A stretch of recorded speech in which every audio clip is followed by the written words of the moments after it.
I think our story is very similar to a lot of municipalities. We have legacy systems, enterprise systems that house such rich and beautiful data about our citizens, about their interactions with the city.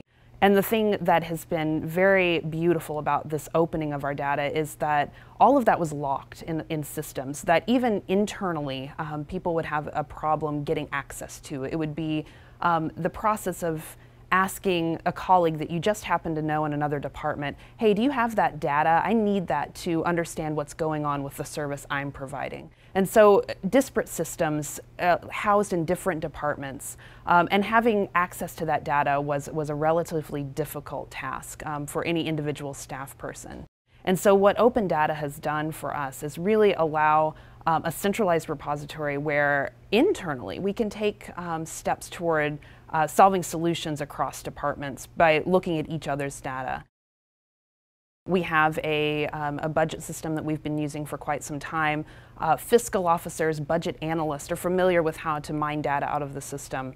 But individuals within a department, a division manager who runs a program, would have to then go through their fiscal officer, their budget analyst, or even all the way to the budget officer, just to ask, hey, what are my expenditures for this year? What can I spend on training for my employees?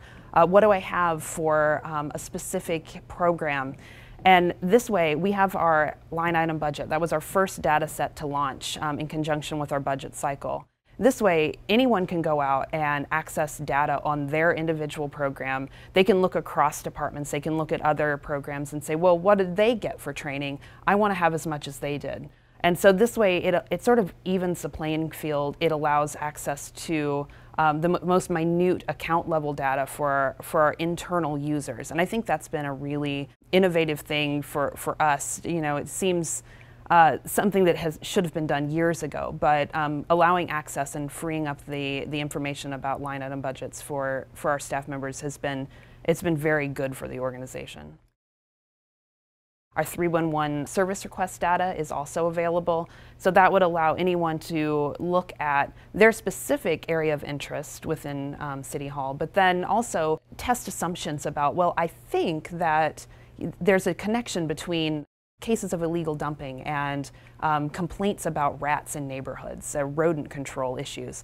And it's very easy to see when you layer those on maps that there sure is an instance where that is true in some neighborhoods. And I think that that's the type of hypothesis testing that opening our data is allowing. And so we've simply opened up the opportunity for individuals to do their own mapping, do their own analysis, and allowed people within the departments to become their own data specialists instead of having to rely on centralized individuals.